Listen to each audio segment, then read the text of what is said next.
Hello guys, welcome back to my YouTube channel.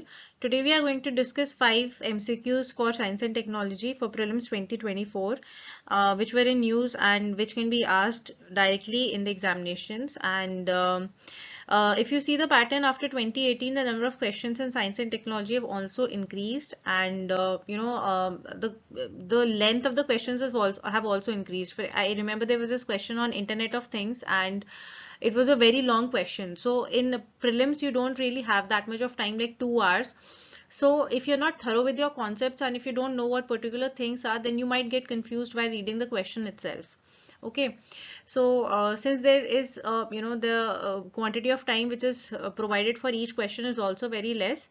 Therefore, it's very important for you to practice current affairs questions and MCQs. You take it from any test series or you practice it online, but the practicing of questions is very important. That will make your concepts more clear and decrease the amount of confusion which you might have while while you are appearing for your prelims.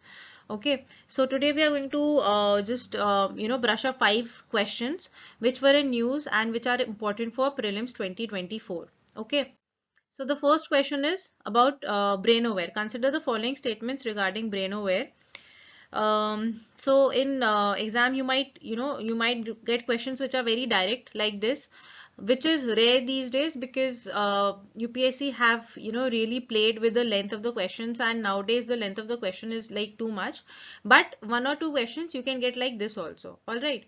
So BrainAware is an innovative computing system that melts brain-like tissues with electronics. That is option A. Option B, it is a new technology which performs brain-like functions in agriculture and farming. Option C, it is developed by IIT Kanpur to assist in power generation. And option D is technology developed to assist scientists in space programs. All right.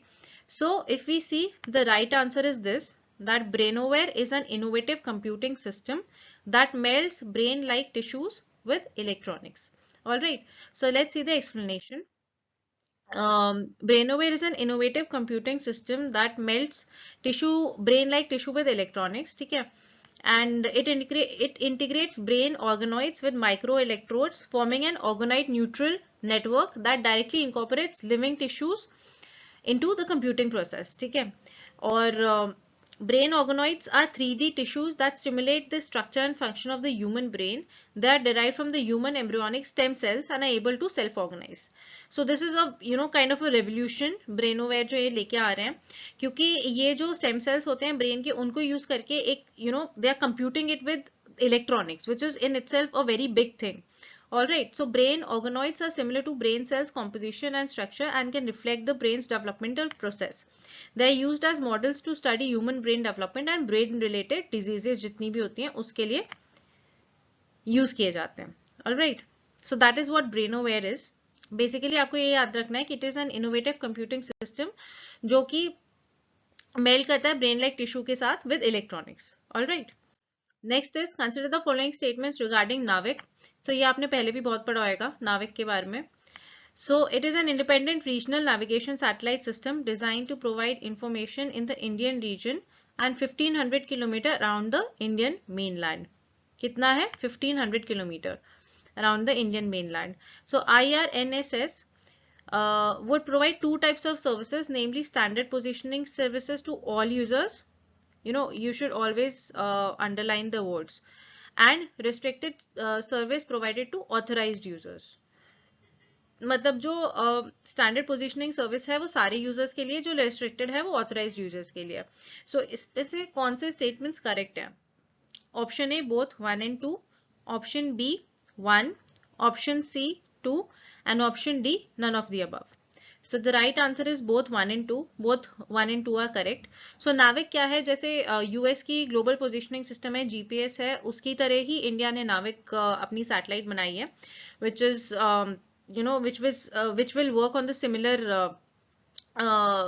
System like GPS, but इसमें जो restricted service है वो कुछ authorise users के लिए, जैसे कई जगहों पे सिर्फ आर्मी यूज कर सकती है, तो वो सारी चीजें होती हैं. सो लेट्स जस्ट सी कि वो किस लिए है और क्यों बनाई गई है. तो एप्लीकेशंस, एक बार प्रीलिम्स में क्वेश्चन आया था कि नाविक के कहाँ कहाँ एप्लीकेशंस होते हैं, तो ये terrestrial, aerial, marine navigation, disaster management, vehicle tracking and fleet management, integration with mobile phones, precise timing, mapping and geodetic data capture, terrestrial navigation and visual and voice navigation drivers के लिए उस सब के लिए काम करती है। और जो इसकी रेंज है वो 1500 किलोमीटर है, वो हमने ऑप्शन में देखा था। और ये एक रियल टाइम पोजिशनिंग और टाइमिंग सर्विसेज है, ठीक है। और इसमें 7 सैटेलाइट्स हैं, ठीक है, Indian regional navigation system, satellite system, ठीक है। सो दिस इज व्हाट नाविक is and it's very important, और ये प्रीलिम से पहले भी आई रिमेम्बर आ चुकी है। Alright, so what is the meaning of fast radio burst, जो करेंटली न्यूज में है, fast radio burst, developed by ISRO to assist better transmission of the frequency of signals. Option A. Option B. It is the technology for helping students in academics by telecasting science topics on radios. FRB are powerful and brief burst of radio frequency emissions originating from deep space, and new technology for helping poor families in financial aspects through radio in underdevelopment areas of the country. ठीक है, so the right answer would be C. Okay, FRBs are powerful and brief burst of radio frequency emissions originating from deep space. All right, तो एक बार देखते हैं fast radio burst होता है। So let's see what fast radio burst is. It's a pulse of radio frequency electromagnetic radiation. It lasts a small fraction of a second but outshines most other sources of radio waves in the universe. And ये हमें पता है कि radio waves की जो longest wavelength होती है electromagnetic spectrum में, अगर नहीं पता तो आप देख लो स्पेक्ट्रम का कि कौन सी वेव की क्या वेवलेंथ है।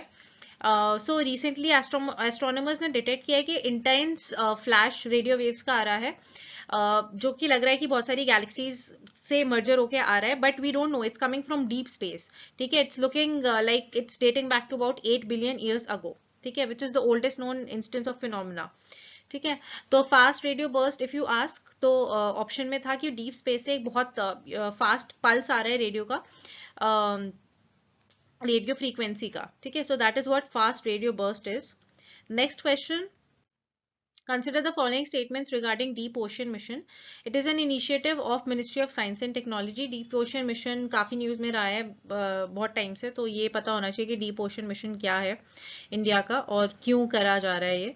So it is an initiative of Ministry of Science and Technology and it is one of the initiatives under the Prime Minister's Science and Technology Advisory Council which is PM STIC, and it is to explore and harness the depths of ocean. So the options is A 1, B 2, C 1 2 3 and D 2 and 3. So the right option is D. It is not an initiative of Science and Technology. It is an initiative of Ministry of Earth Sciences. तो deep ocean mission ministry of earth sciences के अंदर आता है and prime minister science and technology advisory council के भी अंदर है। और ऑब्वियसली नाम से पता चल रहा है कि ओशन में जितने भी पॉलीमेटालिक नोड्यूल्स हैं और जितनी भी अंदर चीजें हैं जो नहीं पता है उनको देखने के लिए ये मिशन लॉन्च किया गया है। ऑलराइट, तो एक बार देख लेते हैं इसमें क्या होता है। इसके जो इसका मोटिव है to address issues arising from long term changes in the ocean due to climate change, और अंडर वाटर व्हीकल्स डेवलप करेंगे और जो पानी में अंदर जाते हैं वो सब देखेंगे कि क्या ओशन में कितना उसका what is the viability of using under water vehicle and etcetera. और टेक्नोलॉजिकल इनोवेशंस के लिए ऑफशोर बेस्ड डिसैलिनेशन प्लांट्स, ये मेनली मेंस के पर्सपेक्टिव से है कि डीप ओशन मिशन के अगर आता है तो उसके ऑब्जेक्टिव्स क्या हैं। To develop nuclear energy generation techniques to provide clean drinking water and explore the avenues of desalination of water as well as extracting minerals from the ocean bed, ठीक है। तो ये सारी चीजें हैं डीप ओशन मिशन को लेके। बस इसमें प्रीलिम्स के लिए 3-4 चीजें इंपॉर्टेंट है कि कौन सी मिनिस्ट्री कर रही है, क्या उसका what is the aim of that, और कौन से साल में लॉन्च किया गया था, तो ये सब चीजें पता होनी चाहिए। बाकी this explanation is basically for mains. Alright, so coming to the last question, what is the meaning of the term carbon nanoflakes recently seen in news?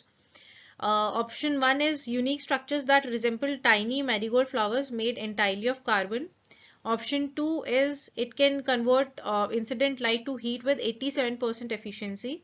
And option 3 is They have high surface area and various potential application in fields such as material science, electronics, and nanotechnology due to their exceptional properties and structure. So which of the statements, above statements are correct? 1 and 2, B 1, C 1 and 3, and D all of the above. So the right answer is D, which is all of the above. Let's get to the explanation. Carbon ना इस अगर आए ना तो ये अपने हमेशा whenever you are preparing हमेशा एक फोटो अपने दिमाग में रखा करो, कोई भी specially in science and technology कोई भी मिशन हो, कोई भी कोई भी सैटेलाइट हो, कोई भी चीज़ ऐसी हो, you just keep that image in your head, तो एग्जाम में वो कहीं ना कहीं क्लिक कर जाती है. ठीक है. So they are unique nano structure composed of carbon atoms arranged in distinctive floret-like morphology. They have high surface area and various potential applications in fields such as material science, electronics and nanotechnology due to their exceptional properties and structure. ठीक है. Basically nano structure ही होता है ये जिस carbon का, ठीक है, जो कि एक फ्लावर की शेप में अरेंज्ड है. ठीक है. तो उसके बहुत सारे एप्लीकेशंस भी पता है, साइंस में है, इलेक्ट्रॉनिक्स में है और नैनो टेक्नोलॉजी में है. ठीक है. These nanoflakes can absorb light at multiple frequencies, this is very important, including infrared, visible light, ultraviolet, making them highly efficient at converting sunlight into thermal energy. तो इसके obviously अगर इतने सारे applications है तो आगे future में it can be used for for converting sunlight into thermal energy. That is why it is in use. And here we are ending the 5 questions discussions of science and technology. I'll come up with the next video. Till then, like, share and subscribe to my YouTube channel. Thank you guys. Thank you so much.